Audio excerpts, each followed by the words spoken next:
parole. Monsieur le Président, honorable membre du jury, merci de nous donner l'occasion de présenter publiquement et de soumettre à votre appréciation les fruits de nos recherches contenues dans ce rapport intitulé La contribution du tribunal militaire de Bamenda au respect du droit international humanitaire par les forces de défense et de sécurité en zone de conflit au Cameroun.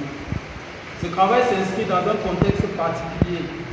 En effet, le Cameroun, pays traditionnellement stable, traverse depuis 2012 des périodes de troubles sécuritaires majeures marquées par des attaques de la secte islamique Boko Haram à l'extrême nord et surtout par la crise socio-politique et sécuritaire dans la région du nord-ouest et du sud-ouest, communément appelée problème anglophone.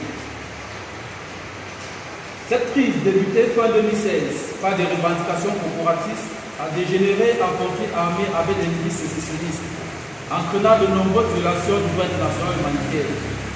Face à ces défis, les forces de défense et de sécurité sont en première ligne pour garantir la sécurité et l'intégrité territoriale.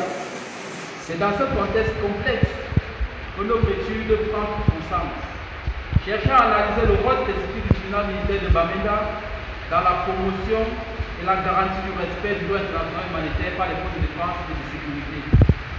Pour une meilleure compréhension de notre sujet, il est essentiel de circonscrire les concepts fondamentaux qui ont jalonné notre analyse, notamment du droit international humanitaire, les forces de défense et de sécurité, la zone de conflit.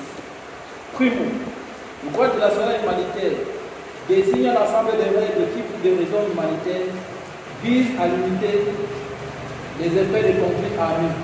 Il protège les personnes qui ne participent pas au combat. Il restreint les moyens et méthodes de guerre. Secondo, les forces de défense et de sécurité. Elles représentent l'ensemble des forces civiles et militaires chargées de la protection et de la sécurité des personnes et des biens, ainsi que des opérations de maintien de l'ordre. Elles ont pour rôle premier de garantir la sécurité et l'intégrité territoriale de l'État. Tertiaire, la zone de conflit. Elle renvoie à une zone géographique où se déroulent des affrontements armés entraînant des pertes à vie humaine. Ce travail présente un but d'intérêt. Sur le plan théorique, il contribue à l'enrichissement de la doctrine juridique en éclairant la dynamique complexe entre le droit international humanitaire, la justice militaire et la conduite des opérations par les corps de défense et de sécurité dans un contexte de conflit asymétrique. Elle permet d'approfondir la compréhension des défis juridiques et éthiques inhérents à la situation et propose des pistes de réflexion pour une meilleure application du droit international humanitaire. Sur le plan pratique, il offre des éléments d'analyse concrets aux acteurs étatiques et non étatiques impliqués dans la gestion des crises sécuritaires au Cameroun. La présente recherche reste guidée par la question de savoir comment le tribunal militaire de Bamenda contribue-t-il au respect du droit international humanitaire par les forces de défense et de sécurité en zone de conflit. Quelles sont les pistes, les défis et les pistes d'amélioration de ce rôle? En réponse à cette interrogation, nous avons émis l'hypothèse selon laquelle, en dépit des efforts fournis en matière du respect du droit international humanitaire par les forces de défense et de sécurité en zone de conflit au Cameroun, la contribution du tribunal militaire de Bamenda en cette matière reste à améliorer. Pour mener à bien cette étude, nous avons adopté une approche méthodologique rigoureuse, combinant plusieurs méthodes et techniques de recherche. Les méthodes de travail employées ici, nous avons retenu principalement, nous avons eu recours à la méthode juridique, déclinée en casuistique et en exégèse.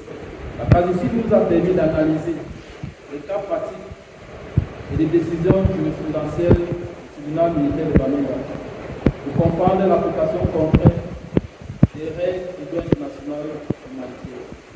L'exégèse, quant à elle, a consisté à une étude approfondie des textes juridiques nationaux et internationaux relatifs au droit international humanitaire et à la justice militaire.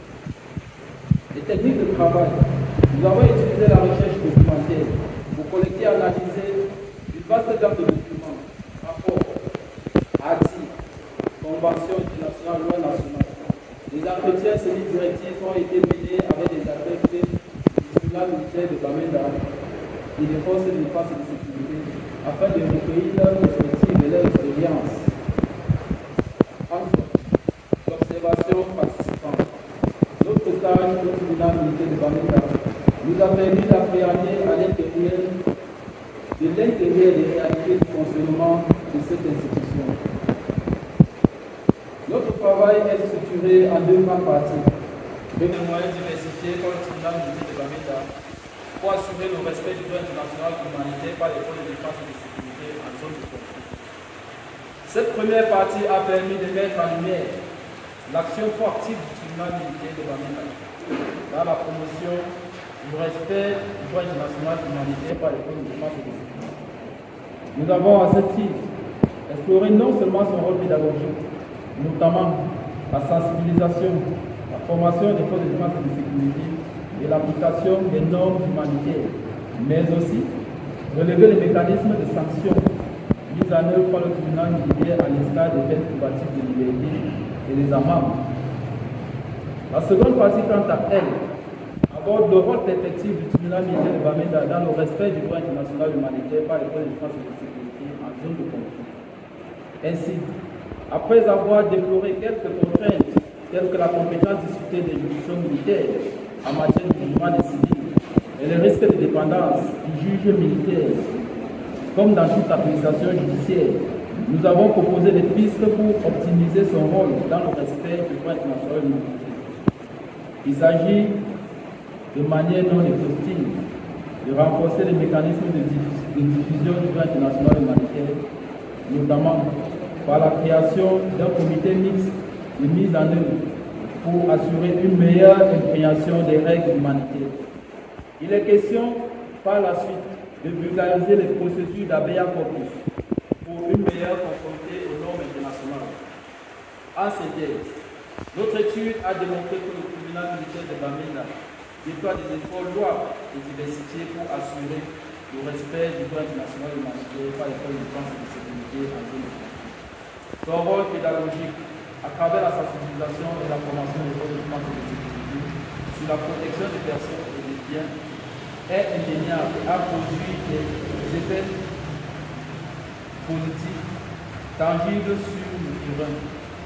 De même, la capacité du tribunal militaire à sanctionner les violations du droit international humanitaire par les forces de défense et de sécurité est un levier important pour la dissuasion et le renforcement de la discipline militaire. Cependant, notre analyse a également mis en évidence que le rôle du tribunal militaire de Bamenda est perfectible. Des limites significatives subsistent, notamment le risque de dépendance vis-à-vis du pouvoir exécutif. Ces défis compromettent parfois la pleine effectivité du droit international humanitaire et la confiance du public dans la justice militaire.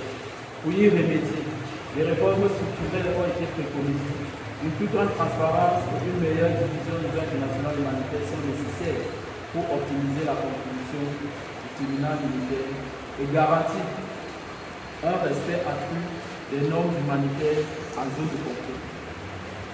Monsieur le Président du jury, honorable membre du jury, convaincu que la perfection n'est pas de ce monde, nous nous soumettons à vos critiques, vos observations et vos analyses pour améliorer la qualité scientifique de ce travail. Nous vous remercions pour votre attention. Merci, M.